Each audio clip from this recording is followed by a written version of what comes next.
지난주에 말씀드린 것처럼 레위기 말씀을 살펴봅니다. 오늘 1장인데요. 이 레위기의 앞부분은, 전반부는 제사의식에 관한 이야기입니다. 물론 후반부는 제사가 아닌 다른 율법적인 내용이 많이 있지만 전반부는 제사입니다. 그래서 이 제사의식에 대해서 좀 같이 살펴볼 텐데, 먼저 레위기에 나오는 대표적인 제사 5가지는 우리가 좀 기억하면 좋겠습니다. 먼저는 번제, 두 번째는 소제, 세 번째는 화목제, 네 번째는 속죄제, 그리고 다섯 번째는 속건제입니다. 한번 따라서 해보겠습니다. 번제, 두 번째 소제, 화목제, 속죄제, 속건제, 이렇게 5가지 제사를 우리가 이제 매주 하나씩 보게 될 겁니다. 오늘은 번제입니다. 근데 레위기를 읽다 보면 이 5가지 제사 말고 또 다른 제사 용어가 또 나옵니다. 뭐가 나오냐면 화제라는 말이 나오고 거제, 요제 이런 말이 나옵니다.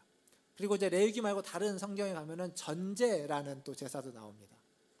이건 뭐냐면 화제는 불화자를 써서 불로 태워서 드리는 제사를 다 화제라고 합니다.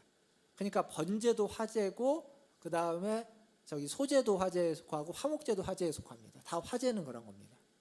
반면 거제는 무슨 말이냐면 들것자를 써서 이렇게 제물을 들어가지고 하나님께 드린다라고 하는 제사입니다.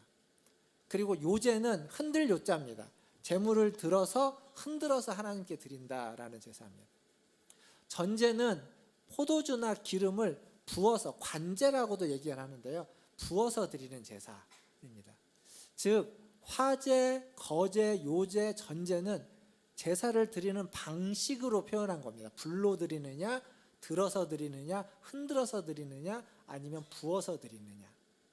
반면 5가지 말씀드렸던 번제, 소제, 그 다음에 화목제, 속죄제, 속건제는 제사의 목적, 어떤 이유로 제사를 드리느냐, 제사의 목적과 의미의 관점에서 제사를 분류한 겁니다. 저는 이제 이 5가지 제사 중심으로 살펴볼 텐데, 근데 제사가 뭐냐면 우리가 잘 아는 것처럼 제사는 기본적으로 하나님을 만나는 의식입니다. 하나님을 만나는 의식인데, 회막, 성막이라는 곳에서 하나님을 만나는 의식, 하나님이 제정하신 방법에 따라서 하나님을 만나는 의식, 이게 바로 제사입니다. 근데 벌써 다양한 제사가 있지 않습니까? 드리는 방법도 다양하고, 그리고 드리는 이유와 목적도 다양합니다. 하나님을 만나는데 그냥 딱 한 가지 방법이면 충분할 수도 있을 텐데, 그러면 또 뭐 이래저래 신경 쓸 필요가 없을 텐데, 굳이 성경은, 그리고 레위기는, 또 하나님은 가르치기를 5가지 의미와 목적을 가지고 여러 가지 방법으로 제사를 드리게 한 이유는 무엇이 있을까? 생각해 보면 그것은 하나님을 만나는 길이 다양하다는 겁니다. 하나님을 만나야 될 때가 다양하다는 겁니다. 하나님을 만나야 될 필요가 우리에게 다양하게 있다라는 겁니다. 그러니까 우리에게 있는 그 필요에 맞춰서, 어떤 때에 맞춰서, 의미, 목적에 맞춰서 다양하게 하나님을 만날 수 있는 길을 하나님이 열어놓으셨다는 거죠. 제사가 하나님을 만나는 것이라면 제사와 우리의 예배, 우리가는 지금은 제사라는 말은 쓰지 않고 우리는 예배라는 말을 쓰죠. 제사와 예배는 차이가 있습니다. 상황적으로나 신학적으로나 분명한 차이가 있지만, 하지만 하나님을 만난다는 면에 있어서 그의 방향과 목적은 동일한 지점이 있습니다.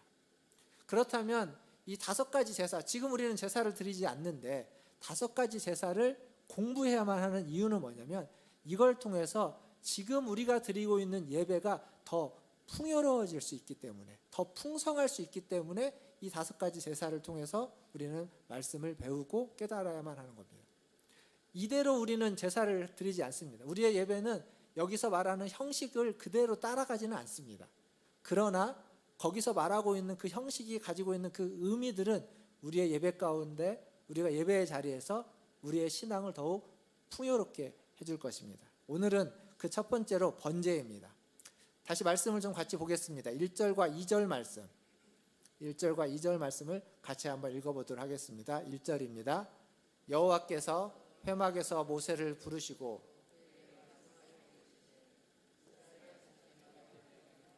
너희 중에 누구든지 여호와께 예물을 드리려거든 가축 중에서 소나 양으로 예물을 드릴지니라. 아멘. 여기 보면 하나님이 모세를 부릅니다. 성막과 회막이 다 만들어진 뒤에 모세를 불러서 모세에게 어떻게 제사를 드려야만 하는지를 말씀해 줍니다. 즉 이 제사 방법은 모세가 만들어낸 유대인들이 고안해낸 하나님을 섬기기 위한, 하나님을 만나기 위한 방법이 아니라 하나님이 알려주신 방법이라는 겁니다. 하나님이 자신을 만나는 방법, 만나는 길을 알려주셨습니다. 그리고 2절에 보면 이 제사를 드림에 있어서 전제가 나오는데 두 가지 전제가 나옵니다. 하나는 뭐냐면 과연 누가 제사를 드릴 수 있느냐, 그리고 또 하나는 제사를 드릴 때 무엇이 필요한가라는 겁니다. 사실 예배와 관련해서 제가 재작년쯤 될까요? 아마 연초에 예배 주제로 한 6, 7주 정도 말씀을 같이 나눈 적이 있습니다. 그때 예배는 하나님을 만나는 것이다 라는 관점으로 말씀을 드렸습니다. 그런데 예배의 정의에서 보면 예배는 하나님의 백성이 하나님을 영화롭게 하는 것, 하나님께 경배를 드리는 것, 하나님을 만나는 것, 이러한 정의가 있습니다. 근데 거기에 전제가 하나님의 백성입니다. 하나님의 백성 아닌 자는 하나님을 경배할 수 없습니다. 하나님을 예배할 수 없는 겁니다. 근데 하나님의 만남이라는 관점에서 보면 모든 만남은 첫 번째 만남이 존재합니다. 친해지는, 이미 친밀해지는, 그리고 익숙한, 잘 아는 관계가 되기 위해서는 그런 만남을 갖기 이전에 첫 번째 어색하면서도 잘 모르는 그러한 만남이 필요합니다. 그 첫 번째 만남이 없이 친밀한 만남이나 가까운 만남은 존재할 수가 없습니다. 그래서 우리가 전도할 때 보면 사람들을, 안 믿는 사람들을 전도해서 어디로 데리고 오죠? 교회, 예배의 자리로 데리고 옵니다. 근데 그 사람은 하나님을 안 믿는데 어떻게 하나님을 예배할 수 있을까요? 그 사람은 그 자리에서 첫 번째 만남을 갖게 되는 겁니다. 첫 번째 만남은 어색하지만 그 첫 번째 만남을 통해서 하나님을 알게 되고 믿게 되고 두 번째, 세 번째, 네 번째, 10년, 20년의 만남을 시작하는 겁니다. 그래서 예배는 믿는 자들만 드릴 수 있는 것이 아니라 믿지 않는 자도 드려야만 하는, 그래서 오늘 말씀에 보면 너희 중에 누구든지 예배를 드릴 수 있습니다. 예배를 드리기 원하는 자는 당연하고 예배를 드리기 원하지 않는 자라 할지라도 우리는 그들을 초청해서 예배의 자리에서 예배를 드릴 수 있도록 할 수 있다는 겁니다. 하나님은 누구나 와서 예배를 드릴 수 있도록 허락하셨습니다. 누구나 와서 제사를 드릴 수 있도록 했습니다. 단 그냥 빈손으로 오지 않고, 여기 보면 여호와께 예물을 드리려거든, 이제 제사를 드리는 거죠. 가축 중에서 소나 양으로 예물을 드릴지니라. 즉 예물을 가지고 오라는 이야기를 하고 있는 겁니다. 그러니까 누구든지 하나님 앞에 나와서 제사를 드릴 수 있고 예배를 드릴 수 있지만 그 사람이 빈손으로 와서는 안 되고 예물을 가지고 와야 된다는 겁니다. 재물, 예물이 있어야만 됩니다. 마음만 가지고는 안 된다라고 이야기하는 거죠. 이것을 오해해서 마치 그 무당에게 혹은 점을 치는 사람에게 찾아가서 복채를 드리는 것으로 생각하면 안 됩니다.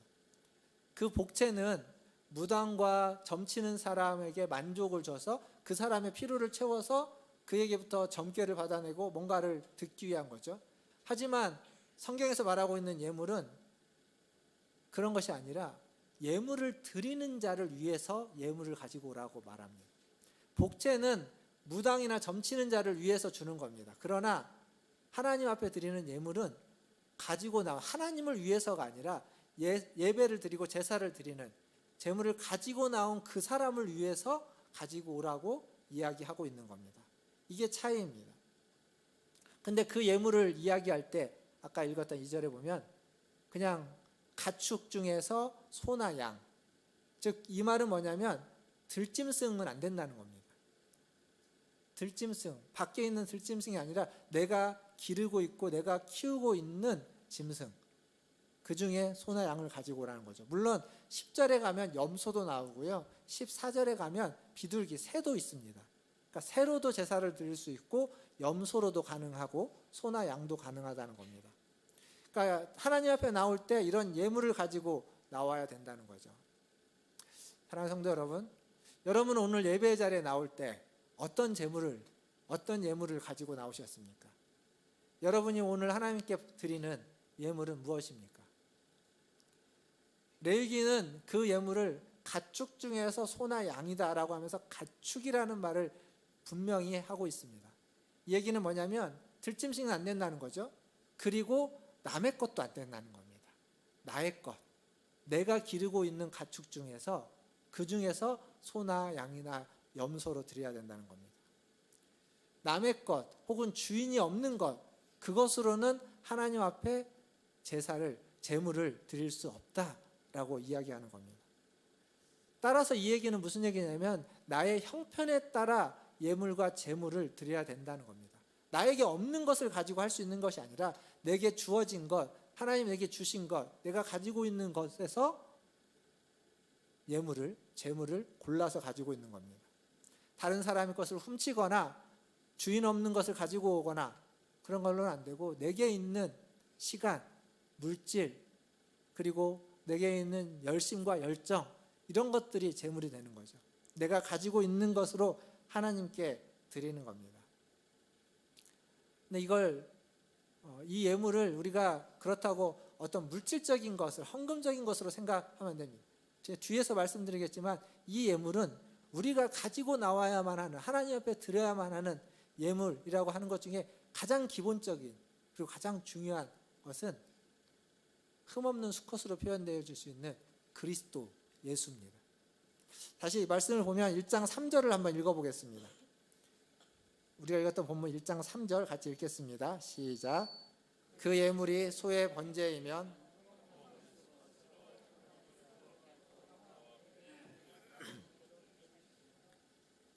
여기 보면 그 예물이 소의 번제이면 흠없는 수컷으로 드리라고 되어 있습니다.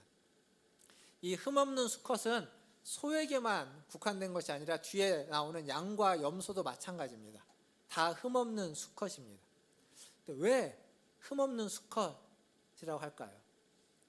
여러분 시장에 가서 과일가게에서 과일을 살 때 흠 있는 걸 사십니까? 흠 없는 걸 사십니까?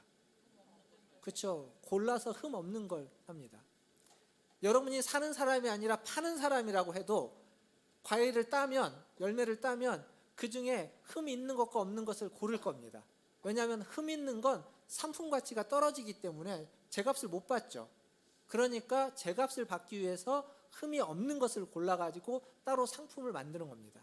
흠이 없이 큰 것들이 더 좋은 상품이 되겠죠. 그만큼 더 가치 있는 것입니다. 그러니까 어렵게 생각하지 않아도 됩니다. 흠 없는 수컷이라는 건 내가 가지고 있는 재물 중에 가장 가치 있는 것, 그것을 고르는 겁니다. 이게 아주 기본적인 생각이지만 또 하나 여기에 덧붙여서 생각할 수 있는 건, 이게 이제 신약이라고 하는 성경의 관점에서 흠없는 수컷을 보면 그것은 무엇을 의미하냐면 흠없는 예수 그리스도, 즉 다른 말로 바꾸면 죄가 없는 무죄한 그리스도를 의미합니다. 그러니까 흠이 없다라는 건 죄가 없다라는 겁니다. 로마서 3장 23절에 보면 우리가 잘 아는 말씀이 이런 말씀이 있습니다. 모든 사람이 죄를 범하였음에 하나님의 영광에 이르지 못한다. 모든 사람이 다 흠이 있다라는 이야기입니다. 모든 사람이 다 흠이 있지만 우리를 위하여 제물이 되어주신, 우리를 위하여 대속해서 십자가에 달려 죽어주신 예수 그리스도만큼은 무죄하다, 흠이 없다라고 성경은 이야기합니다. 그래서 흠없는 수컷은 신약의 눈으로 볼 때 우리를 위하여 죄가 없지만 우리의 죄를 대신 짊어지고 십자가에 달리신 예수 그리스도를 의미하는 겁니다. 분명 예수 그리스도는 수없이 많은 시험을 당했고 고난을 당했습니다. 우리와 같은 모든 인생을 다 경험했습니다. 그래서 우리와 다 똑같습니다. 그러나 딱 한 가지가 다릅니다. 우리와 같은 죄를 짓지 않았다라는 거죠. 그래서 예수님은 우리의 화목제물이 되시고 대속제물이 되십니다. 사단은 아담과 하와를 유혹해서 그들을 범죄케 했습니다. 그리고 그 사단은 예수님을 또한 유혹했습니다. 시험했습니다. 그러나 예수님은 죄를 짓지 않았습니다. 그리고 요한복음 19장에 가면 그 예수님을 십자가에 달리게 한 빌라도도 그렇게 이야기합니다. 내가 그에게서 죄를 찾지 못했다. 무죄하다는 것을 빌라도도 증명하고 있습니다. 이렇게 예수님은 죄가 없는, 흠이 없는 제물로 우리에게 오셨고 우리에게 주어져 있다는 겁니다. 사랑하는 성도 여러분, 우리가 하나님 앞에 나아갈 때 우리가 가지고 가야만 하는 예물, 우리가 필요로 하는 가장 중요한 제물은 바로 다른 것이 아니라 흠없는 예수 그리스도입니다. 우린 예배 자리에 나올 때 흠없는 예수 그리스도와 함께 이 자리에 나와서 하나님을 예배해야만 합니다. 그래야만 우리의 예배는 기본적으로 누구든지 하나님 앞에 나올 수 있지만 예물을 가지고 나와야만 하는 그 예물, 예수 그리스도와 함께 예수 그리스도를 가지고 흠없는 그분과 함께 예배에 나올 때 비로소 우리의 예배는 하나님이 기뻐 받으시는 예배의 전제 조건을 채우게 되는 겁니다. 오늘 흠없는 예수 그리스도와 함께 이 자리에, 이 예배의 자리에 나오셨습니까? 매주일 예배를 드릴 때마다 흠없는 예수 그리스도와 함께 예배의 자리에 나오시는 우리 문화전제일교회 성도님들 다 되시기를 주님의 이름으로 축원드립니다. 이제 그 방법에 대해서 좀 같이 살펴보겠습니다. 4절부터 6절까지 말씀을 같이 읽어보겠습니다. 4절입니다. 그는 번제물의 머리에 안수할지니 그를 위하여 기쁘게 받으심이 되어 그를 위하여 속죄가 될 것이라. 그는 여호와 앞에서 그 수송아지를 잡을 것이요 아론의 자손 제사장들은 그 피를 가져다가 회막 문 앞 제단 사방에 뿌릴 것이며 그는 또 그 번제물의 가죽을 벗기고 각을 뜰 것이요. 아멘. 이제 제물을 가지고 나오면 그 제물에게 이제 안수를 합니다. 여기서부터 이제 제사, 번제 의식이 시작되는 겁니다. 가장 먼저 하는 게 안수입니다. 우리는 안수하면 뭘 먼저 떠올리냐면 안수기도가 먼저 떠올립니다. 그래서 안수기도는 어디 아무데나 가서 받으면 안 된다 이런 말씀 많이 들으셨죠? 왜냐하면 안수기도는 우리가 믿을 만한 사람, 신뢰할 만한 사역자와 목회자들에게 안수를 받으라고 이야기합니다. 아무에게나 받지 말라고 하는 거죠. 근데 이러한 안수기도에 대한 이미지가 이 구약의 말씀, 이 제사의 말씀을 보면서도 이렇게 투영이 돼서 안수기도를 목회자가, 사역자가 우리에게 안수를 해주는 것처럼 마치 제사장이 제물에게 안수를 해주는 것으로 쉽게, 손쉽게 착각을 하게 만듭니다. 그러나 오늘 말씀을 보면 전혀 그렇지 않습니다. 방금 읽었던 4절부터 6절까지를 보면 두 종류의 주어가 등장합니다. 하나는 그라고 하는 주어가 등장합니다. 그는 이라는 주어가 4절에도 5절에도 6절에도 똑같이 그는 등장합니다. 근데 5절에 보면 그라는 주어 말고 또 다른 주어가 하나 등장하는데 아론의 자손 제사장들은 이라고 하는 제사장이라는 주어가 별도로 등장합니다. 뒤에도 그하고 제사장하고를 구분해서 이야기하고 있습니다. 근데 그가 하는 역할이 있고 제사장이 하는 역할이 있는데 말씀을 잘 보면 여기 예물을 가지고 나온 그 사람, 제사를 드리고자 하는 그 사람이 제물에 안수를 하고 그가 제물을 잡고 그가 피를 받습니다. 제사장은 그 사람이 받아준 그 피를 가져다가 제단에다가 뿌리는 역할, 그리고 이제 마지막 남은 피는 다 제단 아래 쏟게 되는데 뿌리는 역할을 하는 겁니다. 그리고 이 제물을 가지고 온 그 사람이 그 제물에 가죽을 벗기고 제물에 각을 뜨고 제물을 이렇게 자르는 거죠. 우리식으로 말하면 포 뜬다라고 이야기할 수도 있습니다. 각을 뜨고, 그리고 뒤에 가보면은 그의 안에 있는 내장을 다 떼어서 내장을 물로 씻고 기름은 떼어놓고 더러운 배설물들은 다 버립니다. 그걸 누가 하느냐? 제물을 가지고 온 그 사람이 합니다. 그 사람. 제사장이 하는 일이 아닙니다. 제사장은 그렇게 다 씻겨지고 각이 떠진, 포가 떠진 제물을 가지고 이제 제단에다가 제사장 거기다가 이제 불을 피워놓은 거죠. 그리고 나무를 다 깔아놓습니다. 불에 잘 붙어 잘 탈 수 있도록. 그걸 가져다가 그 위에다가 올려놓고 태우는 역할. 그러니까 이 제사에 있어서 가장 중요하고 가장 많은 역할을, 많은 부분 누가 하냐면 제사장이 아니라 제물을 가지고 온 사람이 한다는 겁니다. 이게 사실 우리의 예배와 이 제사 두 가지를 비교했을 때 우리에게 참 어려운 점이 그겁니다. 제사는 제물을 가지고 제사를 드리려고 온 사람이 절대적으로 많은 역할을 하는데, 우리는 예배의 순서를 맡은 사람, 특별히 이렇게 사역자나 목회자가 훨씬 더 많은 역할을 합니다. 이게 제사하고는 좀 반대 역할이 되어져 있습니다. 소수의 사람이 예배의 순서를 맡게 되죠. 설교자, 기도자, 그리고 성경을 봉독하는 사람이 별도로 있을 경우에 성경 봉독하시는 분, 그리고 찬양하시는 분들. 이렇게 예배 안에서 순서를 맡은 사람은 소수입니다. 그러나 구약에서 보면 나온 사람, 예배하고자 나온 사람들이 예배의 순서의 대부분을 행하고 있다는 사실입니다. 사실 여러분이 이제 특별히 이제 기도를 하거나 설교도 마찬가지죠. 찬양팀을 하거나 찬양을 하다 보면 그냥 이 앞에 와가지고 할 수가 없습니다. 미리 준비를 해야 되죠. 찬양팀은 찬양을 선곡하고 연습을 하고, 또 선곡하면서 어떤 곡이 좋을지 또 생각하고 기도하고 묵상하고, 또 그게 은혜가 되는 겁니다. 기도하시는 분도 마찬가지일 겁니다. 기도문을 적으면서 다시 기도문을 읽어보면서 거기에 우리의 마음과 생각과 그런 은혜가 그 속에서 느껴집니다. 설교자도 마찬가지입니다. 설교를 준비하면서 내가 먼저 은혜가 되고 내가 먼저 감동이 돼야 또 그 설교가 준비가 잘 되고, 그렇지 않을 때도 있지만 그렇지 않을 때는 참 힘든 시간들을 보내게 되는 거죠.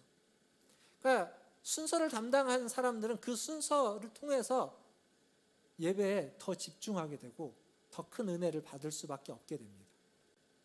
다른 말을 바꾸면 그렇지 않고 그냥 와서 자리에 앉아서 찬양을 듣고 기도를 듣고 설교를 듣고 예배를 드리는 사람은 그만큼의 은혜와 감동이 적다라고 이야기할 수도 있을 것입니다. 그렇다면 어떻게 해야 될까요? 할 수만 있다면 예배에 능동적으로 참여해야만 합니다. 여러분이 할 수만 있다면 예배의 순서에 참여할 수 있어야 됩니다. 기도자로, 성경을 봉독한 사람으로, 헌금위원으로, 안내위원으로, 더 나아가서는 예배를 준비하는 데 있어서 방송실에서든지 이 본당의 의자라든지 그 어떤 것으로도 우리가 예배에 조금 더 참여하기 위한 애씀이 있어야 될 겁니다. 제가 지난주에 뭐라고 말씀드렸냐면, 앞으로 레위기를 설교할 텐데 레위기를 일주일에 한 장씩 좀 보려고 하는데 한 주 동안 한 장을 좀 몇 번 읽고 오시면 좋겠습니다 라고 말씀드렸습니다. 그 얘기는 한 주 동안 여러분이 레위기 1장을 여러 번 읽고 오셔서 설교를 듣는다면 설교에 여러분도 참여하는 겁니다. 전하는 건 저지만 그걸 여러분이 능동적으로 받아들일 수 있도록 준비를 하는 겁니다. 그러니까 예배는 내가 어떻게든지 어떤 순서를 맡아서든지 혹은 대외적으로 밖에서 안에서 미리 그런 준비를 하는 것이든지, 아니면 조금 더 일찍 와서 예배 시간에 늦지 않고 일찍 와서 자리에 앉아서 말씀을 피고 기도로 준비하는 것이든, 어떤 식으로든지 예배에 수동적이지 않고 능동적으로 참여할 때 그 예배에 여러분은 더 큰 은혜를 받게 되는 겁니다. 그게 우리에게 필요합니다. 사랑하는 성도 여러분, 예배 자리에 나올 때마다 예수 그리스도, 우리를 위해서 십자가에 달리신 흠없는 그리스도를 묵상하십시오. 그리고 일찍 오십시오. 아니, 오시기 전에 미리 한 주간의 주중에 그 예배를 준비하면서 기도하시고, 일찍 오셔서 기도하시고, 그래서 예배에 여러분의 마음과 뜻과 정성을 다 할 수 있도록, 다 그것들을 예배에 참여할 수 있도록 마음을 모으십시오. 찬양을 부를 때 더 크게, 더 간절하게, 더 진실되게 부르십시오. 내가 잘 모를 수도 있습니다. 잘 아는 곡이 아니라 잘 모르는 곡이라 할지라도, 잘 몰라도 그 곡에 내 마음을 담아서 더듬더듬 하면서 부른다면 그게 예배에 능동적으로 참여하는 것입니다. 말씀을 미리 읽고 왔다면, 묵상하셨다면 아마 설교를 듣는데 더 능동적으로 참여하게 될 겁니다. 기도할 때 장로님들의 기도를, 안수집사님들의 기도를 들으면서 그냥 한 귀로 듣고 한 귀로 흐르는 것이 아니라 그 기도 한마디 한마디에 마음을 담아서 아멘으로 화답하면서 기도에 참여하는 겁니다. 그렇게 예배에 능동적으로 참여할 때 주님이 더 큰 은혜를 우리에게 부어주시는 줄 믿습니다. 무슨 수를 써서라도 여러분만의 방법, 어떤 방법을 써서라도 예배에 더 능동적으로 참여하시는 우리 운하천제일교회 성도님들 다 되시기를 주님의 이름으로 축원드립니다. 이제 14절과 15절을 한번 같이 읽어보도록 하겠습니다. 레위기 1장 14절과 15절입니다. 14절입니다. 같이 읽겠습니다. 만일 여호와께 드리는 예물이 새의 번제이면 산비둘기나 집비둘기 새끼로 예물을 드릴 것이요 제사장은 그것을 제단으로 가져다가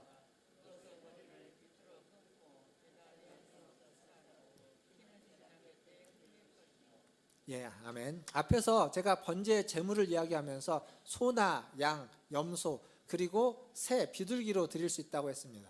그리고 그 제물은 가축이어야만 된다고 했습니다. 그냥 들짐승은 안 된다고 했습니다. 그런데 비둘기, 이 새에 있어서는 집비둘기가 아닌 산비둘기도 된다라고 되어져 있습니다. 예외적인 거죠. 예외적인 겁니다. 근데 비둘기도 그냥 비둘기가 아니라 여기 뭐라고 되어 있죠? 비둘기, 새끼입니다. 새끼. 어떤 사람이 소로 제사를 드릴까요? 어떤 사람이 양으로 제사를 드릴까요? 어떤 사람이 염소로 제사를 드릴까요? 그것을 기르고 있는 사람, 그것을 소유하고 있는 사람입니다. 그러면 어떤 사람이 새로 제사를 드릴까요? 소나 양이나 염소가 없는 사람입니다. 어떤 사람인지 아시겠습니까? 가난한 사람, 약한 사람들, 그런 사람들이 새로 제사를 드릴 수밖에 없습니다. 자기가 기르는 새가 있다면 그 새의 새끼겠지만 기르는 새도 없다면 산에 가서 산비둘기의 그 집을 찾아가지고 거기에서 새끼를 데려다가 제사를 드리는 겁니다. 그러니까 자신의 형편, 그들의 형편에 따라 제물을 드리도록 하는 하나님의 배려라고 할 수 있습니다. 근데 여기에는 또 다른 배려가 하나 더 숨겨져 있습니다. 15절에 보면 주어가 누구냐면 제사장은입니다.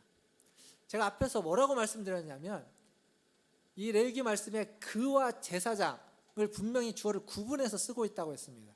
그리고 제물을 잡는 데 있어서 제물을 죽이고 피를 받고 그리고 제물에 각을 뜨고 하는 이 모든 일들은 제사장이 아니라 제물을 가져온 그 사람이 한다라고 말씀드렸습니다.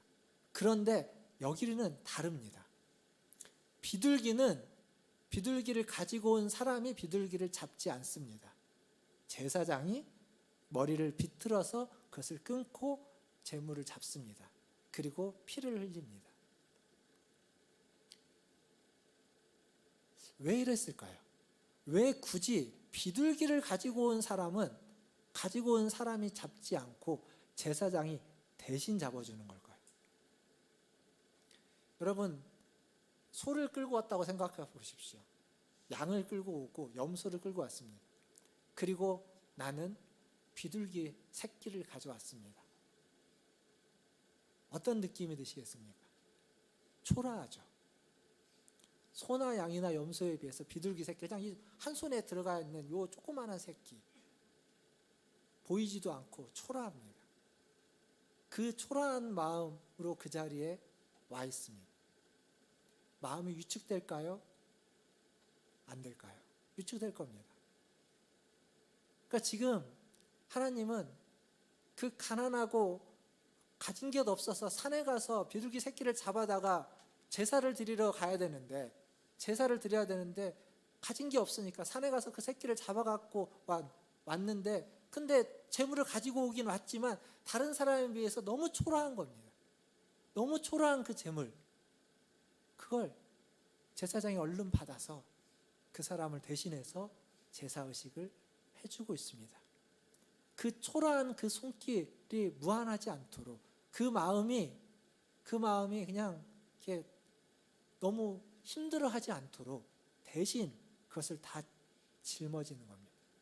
제사장에게 그것을 하라고 이야기하는 거죠. 물질적인 가난함만이 아닐 겁니다. 영적인 것도 마찬가지일 겁니다. 영적으로 부족하고 영적으로 하나님 앞에 깨어있지 못하고 믿음이 부족하고 연약한 자들, 하나님은 그들을 위하기를 원하는 겁니다. 믿음이 있는 자들, 직분자들, 목회자나 우리 장로님들이나 중직자들이 해야만 하는 일들은 그런 사람들을 받아주는 겁니다. 그들의 마음까지도 헤아려 주는 겁니다. 이게 예배 가운데서 하나님이 하시기를, 하나님이 제사장에게 하라고 하는 일이고 하나님이 우리들에게 하라고 하는 일입니다. 어떤 분들은 분명 소나 양이나 염소로 예배를 드릴 수 있는 분이 계십니다. 하나님 앞에 그걸 바칠 수 있는 분들이 계십니다. 그러나 그러지 못한 분들도 있습니다. 어쩌면 공동체는 바칠 수 있는 사람만 있지 않고 바칠 수 없는 사람들, 그들도 함께 할 수 있도록 그들을 위한 배려와 그들을 위한 사랑과 또 그들을 함부로 하지 않는 그러한 존중이 함께 있어야만 하는 겁니다. 삶에 지쳐서 힘들어하는 이들을 향한 하나님의 배려가 우리 문화촌 제일교회 안에 있기를 주님의 이름으로 축원드립니다. 말씀을 묻겠습니다. 시간이 지나갔네요. 번제라는 이 제사는 히브리어로 올라라고 합니다. 올라. 그리고 그 올라라고 하는 히브리어의 뜻도 올라간다라는 뜻입니다. 하나님께 올린다는 거죠. 향기로운 냄새, 향기로움을 하나님께 올려드린다라는 의미입니다. 남김없이 태워서 하나님께 올려드리는 제사, 올라, 번제입니다. 그리고 이 번제는 상번제라고도 불려집니다. 그 말은 무슨 얘기냐면 아침과 저녁에 드리는 제사, 번제입니다. 그만큼 기본적인 제사이고 그리고 기본적이면서도 매일매일 드려야 되는 아주 중요한 제사라고 할 수 있습니다.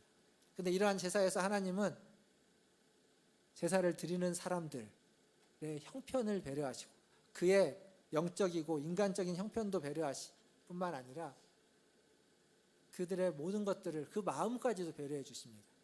그러나 배려를 한다고 해서 예외를 두지는 않습니다. 어떤 자도 예물을 가지고 나와야만 제사를 드릴 수 있습니다. 예물이 없으면 안 되는 겁니다. 그리고 그 예물을 하나님은 우리에게 이미 주셨습니다. 흠없는 죄가 없으신 예수 그리스도, 십자가를 지고 골고다 언덕길을 가신 그 예수 그리스도가 저와 여러분에게, 우리에게 주신 하나님이 허락하신 예물입니다. 흠없는 수컷으로 제물이 되어주신 그분을 모시고 그분과 함께 예배의 자리에 나와야만 하는 것입니다. 그렇게 하나님 앞에 나올 때에 그 예수님과 함께 하나님 앞에 나올 때 하나님이 기뻐 받으시는 제사가 예배가 되는 줄 믿습니다. 매주 예배를 드리게 되죠. 매주 예배의 자리에 우리는 나오게 됩니다. 그 예배 자리에 나올 때마다 꼭 십자가에 달리신 예수 그리스도를 기억하면서 예배의 자리에 나오시고 그리고 능동적으로 그냥 수동적으로 와서 앉아서 듣고만 가는 예배가 아니라 예배에 나오기 전부터 말씀을 읽고 준비하고 또 나오는 그 모든 과정들 속에 그 시간과 그 마음과 또 여러분이 할 수만 있으면 예배를 섬기기 위한 그 어느 자리에든 어느 순서에든 함께 여러분의 손을 담그고 발을 담그고 마음을 담궈서 함께 예배를 섬기셔서 그 예배가 주는 그 섬김이 주는 은혜를 통하여서 하나님을 신령과 진정으로 마음과 뜻과 정성을 다해서 예배하시는 우리 문화촌 제일교회 성도님들 다 되시기를 주님의 이름으로 축원드립니다. 기도하겠습니다. 기도하실 때 오늘 말씀을 잘 기억하면 좋겠습니다. 번제는 5가지 제사들 중에서도 가장 기본이 되는 제사입니다. 즉 오늘 얘기는 모든 제사의 모든 예배의 가장 기본적인 이야기들입니다. 우리를 위하여 십자가에 달려 죽으신 그 흠없는 무죄하신 예수 그리스도, 그분과 함께 우리는 이 자리에 나와야 됩니다. 그리고 그냥 왔다 가는 자리가 아니라 그냥 수동적으로 앉았다가 듣고 떠나가는 자리가 아니라 말씀을 읽고 묵상하고 우리의 마음을 다해서 찬양하고 기도에 우리의 정성을 덧입히고 그리고 말씀을 듣고 그 말씀에 순종하기 위해서 기도하고 애쓰는, 그래서 이 예배의 자리가 삶의 자리로 확장되어서 삶 속에서도 예배를 드리는 그러한 시간이 되어야 되는 줄 믿습니다. 오늘 기도하실 때 주님을 온전히 예배할 수 있도록 예배에 더욱 능동적으로 참여할 수 있기를 원합니다. 예수 그리스도와 함께 하나님 앞에 한순간도 빠짐없이 나아가게 하시고 그 예배의 자리에서 하나님 앞에 헌신하고 충성할 수 있는 그러한 예배자가 되게 해 주시옵소서라고 우리 같이 한 목소리로 기도하며 나가겠습니다. 기도하겠습니다. 하나님